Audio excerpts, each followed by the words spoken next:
I had my Glock cleaned, oiled, and cocked before she even finished the call. It was 12:47 a.m.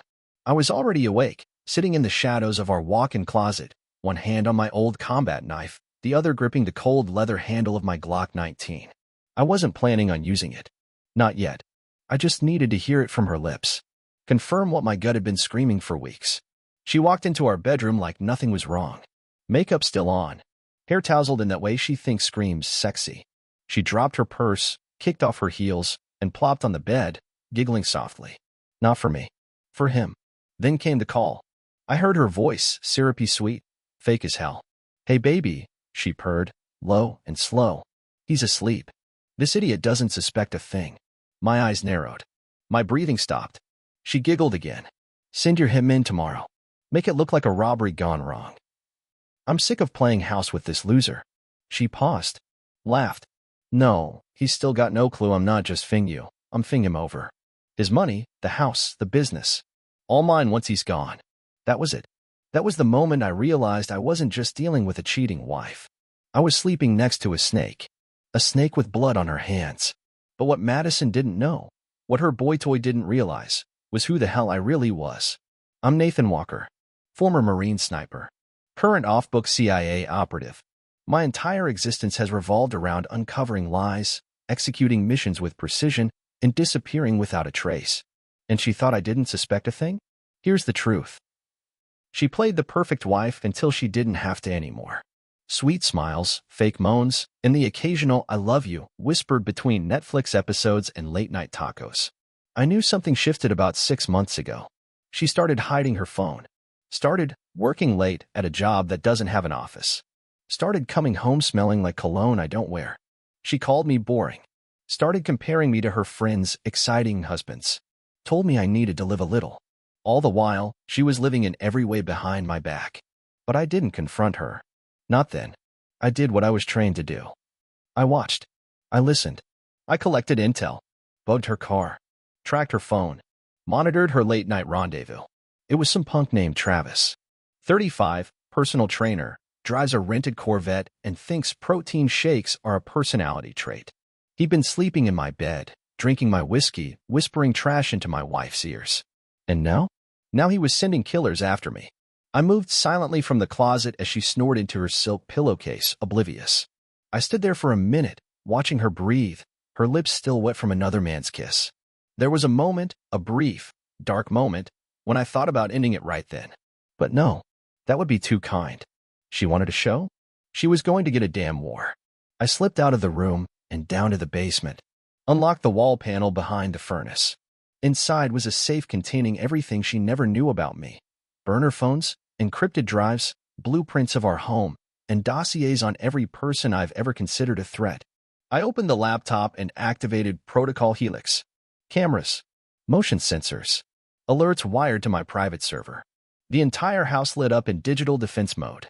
They'd come tomorrow, just like she said. A robbery gone wrong. But what she didn't know. The wrong part wasn't me getting robbed. The wrong part was thinking I'd ever let it end that way. Tomorrow, I'd greet her assassins with the same cold efficiency I used on foreign soil. Tomorrow, I'd let her watch the consequences unfold in real time. And then, when she finally realized what I was, it would already be too late. This isn't just about betrayal. It's about payback. And tomorrow, the game begins. The next morning, she made pancakes, flipping them like she was Betty Crocker, humming a damn Taylor Swift song while pouring syrup like nothing was crawling under her designer skin. If I hadn't overheard that call last night, I'd think this was just another sunny Saturday morning in the Walker household. But I had my eyes wide open now. "Morning, babe," she said, flashing that fake smile. The same one she probably gave Travis before climbing into his back seat. I stared at her, trying not to let the disgust show. "Morning, Mats." She wore my favorite shirt, white, oversized, no bra underneath. Manipulative detail. She always pulled that move when she wanted to soften me up. Like some sick joke. Like my body was still stupid enough to respond even when my heart was already lighting a fuse. "I thought we could go hiking today," she said, sliding the plate toward me. "Clear our heads. Reconnect. We've both been tense." Tense? I nearly laughed. Yeah, nothing helps a marriage like a little cardio before calling in a hit squad. I nodded. "Sounds good." Inside, I was tracking every motion. The black SUV 2 blocks down hadn't moved since 5 a.m. Guy in the front seat pretending to read a paper. The neighbor's dog barking toward the bushes, not the street. My motion sensor had pinged at 4:32 a.m. Someone had stepped into the backyard, tested the back gate, then disappeared. Amateurs. I took a bite of the pancake. Too much cinnamon. She always went heavy on it when she was nervous. So what's on your mind lately? She asked. You've been kind of distracted. That word again. Distracted. Because I wasn't falling for her lies like before? Because I didn't chase her around the house like a dog waiting for scraps of affection? I leaned back, looked her right in the eyes. I've been thinking about the future, Madison. About what happens when people show their true colors. She blinked, swallowed hard. What's that supposed to mean? You tell me. She stood abruptly, grabbing her empty coffee cup and walking to the sink. I'm not doing this right now. Not with you twisting everything. Classic deflection. Before I could push further, her phone buzzed on the counter. She glanced at it too fast and turned the screen face down. It was Travis. Had to be. Probably confirming the time of delivery. I walked over, leaned beside her. You ever feel like the past never really stays buried? She froze. Just for a second. But I saw it. That crack in the mask. She looked up at me, voice suddenly colder. You're acting weird, Nate. Like paranoid or something. Paranoid. I laughed. Out loud. For the first time in months. You know what's funny, Madison? I whispered, stepping closer so my lips brushed her ear. Sometimes the guy you think is a loser turns out to be the nightmare you never saw coming. She pulled back, clearly rattled. What the hell is wrong with you? Wrong with me? No. What's wrong is the fact that she ever thought I'd be an easy mark. That afternoon, I got a ping on my burner. Movement behind the house. 2 heat signatures. One near the garage. One on the roof. They were early. And Madison? She was on the phone in the guest bathroom, whispering again. Probably trying to confirm if the job was still on schedule. I was done playing house. The plan was in motion now. And tonight, someone's blood would be on my lawn. I just hadn't decided whose yet. For 06 p.m. They came early. I watched from my garage, standing still behind a wall panel that had seen more covert gear than a SWAT van. Madison was upstairs pretending to fold laundry, probably texting that clown Travis with her, he's still clueless, updates.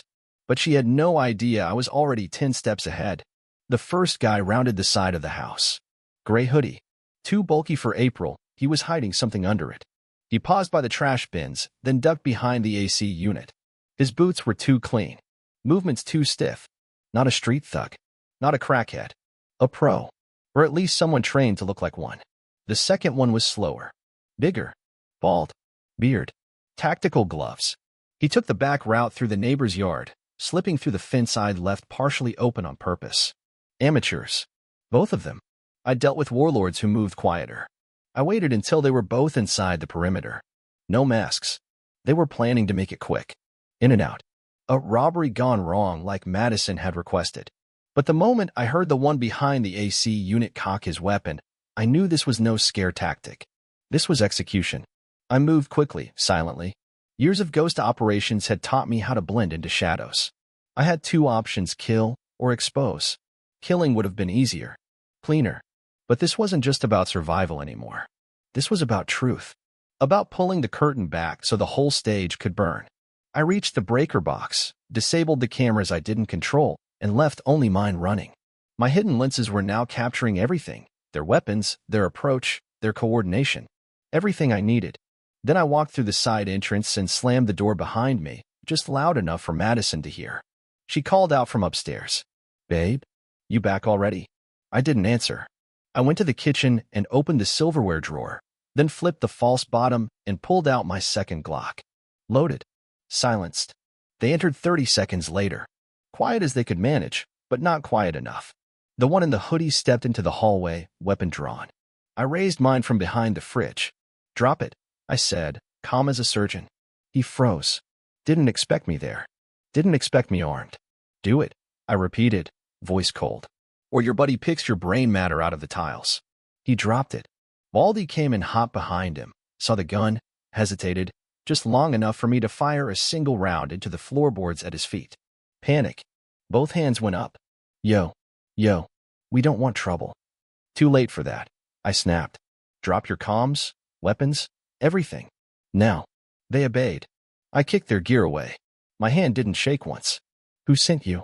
They looked at each other. But he spoke first. I don't know his name. Just got a job through a third party. Said the house would be empty. Liar. I stepped closer. You were told to make it look like a robbery. That's not random. Baldy swallowed hard. Look, man, we're just contractors. Freelancers. That's it. I turned to Hoodie. How much? 10 grand each. Dead. A nod. I recorded everything on my body cam, hidden inside my flannel collar. Then I motioned toward the living room. Sit. Both of you. Hands on your knees. I tied them fast, tight, military style. Then I called out. Madison, come downstairs. Silence. I'm not asking. A minute later, she appeared at the top of the stairs. Pale. Hands shaking. She saw them. Saw me. Saw the gun. Then her voice trembled. Nate, what the hell is going on? I smiled. Cold. Why don't you ask your boyfriend, sweetheart? You remember him, right? Travis? The guy who paid these two to put a bullet in my skull. Her mouth opened. Nothing came out. She wasn't ready for this. But she would be. I was just getting started. Madison stood frozen at the top of the stairs. Barefoot, wearing my old college hoodie, her mouth half open like she couldn't decide whether to cry or lie again. I could see the gears turning behind her wide blue eyes, already calculating which version of the truth might save her. Too late. Get down here, I said, voice sharp. Nate, baby, I don't know what's happening. Don't. I pointed toward the floor in front of the two tied-up Hitmen, both of whom were now sweating through their hoodies like pigs waiting for slaughter. I could smell the panic in the room. The kind of panic that made lesser men piss themselves. I'd seen it in war zones, in torture rooms, in CIA black sites. And now? Now it was right here in my living room. She came down slowly, gripping the handrail like it might save her from drowning. Nate, I swear to God. I don't know who these men are, she stammered. Why are you pointing a gun at them? What is going on? I tilted my head. Still playing innocent? Even now? I played back the voice recording on my burner. Her voice filled the room, word for word. Baby, this idiot doesn't suspect a thing. Send your him in tomorrow. Make it look like a robbery gone wrong. Her face collapsed. That carefully constructed mask she wore every day? It shattered in real time. And under it? Not fear. Not guilt. But rage. You bugged me. She spat. You hired men to kill me, Madison. She folded her arms. So what? You were a boring, paranoid control freak. I wanted out. Then divorce me. She laughed. Cold and sharp. Please. You think I was going to walk away with nothing? No house? No business? No money? After 10 years playing step-forward wife to Mr. Dead-Eyed Soldier? That cut. Deeper than the knife hidden behind my back. You're insane, I muttered. She shrugged. No, Nate. I'm just smarter than you. Or at least I thought I was. Until I heard the call. Until you remembered you're not just some domesticated loser playing backyard grill master, she sneered. I moved toward her, gun still in hand. You used me. She leaned in, eyes flashing. I faked every moan. Every, I love you. Every damn anniversary. You were just a stepping stone. Behind her words, I saw the years unravel. The vacations. The laughs. The holidays. The nights I held her while she cried over stress. All fake. All part of her game. My stomach churned. The two Hitmen sat in silence, watching the meltdown unfold. Hoodie whispered, Damn, man, she's ice cold. You have no idea, I muttered. Then Madison turned and bolted for the door. She almost made it. But the hallway trap was still active. A tripwire snapped across her ankle and brought her down hard. She screamed as her face slammed into the floor. I walked up behind her, leaned down. You're not going anywhere. She spat blood, then laughed. What now, huh? You gonna kill me, Nate? Go full psycho. I didn't blink. No. Killing you would be too easy. I want you to feel it. Feel what? Betrayal. Like I did. But worse. She tried to kick me. I stepped back. You're done playing games. I turned to the Hitmen. Get comfortable, boys. Cops are gonna love your confession. They looked at Madison. You didn't say he was this guy. She snapped. Shut up. I grabbed my phone, dialed the agency's shadow contact. Package is secured. Confirming identities. 2 contractors, 1 inside threat. They answered with 2 words. Understood. Extraction inbound. This wasn't about saving myself anymore. This was about dismantling the entire web she'd spun and watching it collapse on her head. And we were only halfway there. By the time the black SUV pulled up outside, Madison had stopped pretending. No more fake tears. No more gaslighting. She sat on the floor with her legs crossed, blood smeared across her lip from the fall, and a smirk that made my skin crawl. Like she was proud of what she'd done. The Hitmen were zip-tied, mouths taped, and sitting against the wall like obedient little schoolboys who'd just learned their substitute teacher used to be Delta Force. I stood at the window, watching the agency vehicle slow to a crawl. Tinted windows. Bulletproof. Unmarked. It idled at the curb, engine purring like a sleeping panther. Madison noticed. "What the hell is that?" she asked, her voice more curious than afraid. "Back up. Back up," she scoffed. "You're not even on active duty anymore." "Wrong again." I didn't respond. Instead, I opened the front door and gave a single nod. Two men in gray polos and tactical jeans approached. They looked like civilians to the average eye, but they moved like wolves. The first one spoke quietly. "Walker. Package verified. These the freelancers?" I nodded. Confirmed. Full confession. Audio and video. They glanced at Madison. She tried to stand up straight, adjusting her hoodie like she still had dignity to preserve. "And her?" one of them asked. "Civilian," I said. "No jurisdiction. But she's the one who ordered the hit." The taller agent tilted his head. "You want her handled?" I turned and locked eyes with her. Her look was pure venom. "No," I said. "She doesn't get an easy out." "Not yet." The agents hauled the two hired guns out of the house. I followed them to the door, handing over a flash drive with the surveillance footage and audio. "Good work, Walker," the second agent said. "Agency will want a full debrief later." As they drove away with the Hitmen in custody, I walked back inside. The house felt too quiet. Like a storm had passed, but the air was still crackling with leftover lightning. Madison stood in the middle of the living room now, arms folded, face cold. "So what now?" she asked. "You gonna keep me here like some hostage?" "No," I said, calmly. "You're free to go." She blinked. "Wait, what?" "You heard me." I tossed her a small envelope. Inside were divorce papers, signed and stamped. "You wanted out, remember?" She stared at the envelope like it was poison. "You're letting me go?" "Not before I ruin your life." That got her attention. "Excuse me. I've already transferred the house into a shell company under my name. Froze the joint accounts. Seized your luxury car.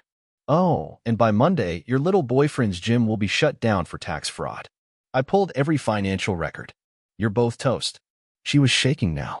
Not from fear. From rage. "You bastard," she whispered. "No. You don't get to say that. You plan to have me killed." "You deserved it," she screamed. "You never looked at me like I mattered. You were always in your own head, planning missions, keeping secrets. What kind of marriage is that?" "A safe one," I said. "Until you shattered it with your lies." Her voice cracked. "You think you're the victim here?" "No. I know I am." We stared at each other. 10 years of memories collapsing in that silence. The trips. The late nights. The hand squeezes under the table. All dead weight now. "I loved you once," I said. "But now? I don't even recognize the woman standing in front of me." She tried one last jab. "You'll die alone, Nate." I smiled. "That's still better than dying beside you." I opened the front door. "Get out." She hesitated. "Now." She left without another word. And just like that, the house was empty. But not quiet. Not peaceful. Just hollow. The silence after Madison left was deafening. No clacking heels. No perfume lingering in the hallway. No distant sound of her phone buzzing with Travis's dirty texts. Just the tick of the old wall clock and the low hum of the fridge. For the first time in years, I was alone. And I mean truly alone. You'd think I'd feel free. Relieved. Maybe even victorious. But that's not how betrayal works. It doesn't just bleed you, it rots you from the inside. I sat at the kitchen table staring at the cold pancakes she'd made that morning. The syrup had crusted around the edges. Her lipstick still marked the rim of the coffee mug. I should have thrown it all away. But I couldn't move. It wasn't just the cheating. Or the Hitmen. It was the performance. She'd smiled in my face while planning my murder. Slept beside me, made love to me, while texting her lover instructions on how to make it look like a robbery. That level of cruelty? It carves something out of you. Leaves a hollow space that no justice can fill. I pulled out my burner phone and deleted every recording. The audio, the video, gone. The CIA had everything they needed. I wouldn't need to hear her voice ever again. Then I opened my main phone. Hundreds of messages. Missed calls from friends, colleagues. News updates already spinning headlines about a local business owner's thwarted assassination. I ignored them all. Instead, I scrolled through my photos. Madison in Hawaii, laughing on the beach. Madison at Christmas, kissing my cheek. Madison in bed, pretending to be the woman I loved. Delete, delete, delete. One by one, I wiped her from my digital life. But she wasn't gone. Not really. She still haunted every corner of this place. Every crack in the floorboards. Every wine glass in the cabinet.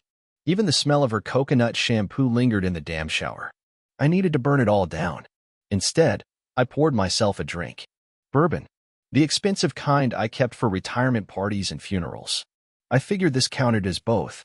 As the alcohol burned down my throat, the weight of it all hit me like a sniper round to the chest. I had survived wars, torture, covert missions behind enemy lines. But nothing prepared me for this kind of emotional warfare. The betrayal wasn't fast or explosive. It was slow, surgical, intimate, like being strangled by someone you once trusted to hold your heart. I didn't cry. Couldn't. My body was too locked up in survival mode to make room for grief. Instead, I walked into my bedroom and tore the sheets off the bed, ripped them straight down the middle and shoved them in a trash bag. Her scent was still in the fabric, mocking me. I pulled the wedding photo off the nightstand and stared at it. She looked so innocent, so happy, so fake. I didn't smash the frame. I didn't scream. I just turned it around, face down. Maybe one day I'd throw it into the ocean. But not today. That night, I slept on the couch with a gun under my pillow, even though the threat was gone. Not because I thought someone would come, but because my body hadn't stopped running the simulation. What if I hadn't overheard that call? What if I had died? Would she have cried at the funeral? Would she have married Travis after collecting the insurance? Would anyone have ever known? I closed my eyes. The answer echoed in the dark. No, she would have gotten away with it.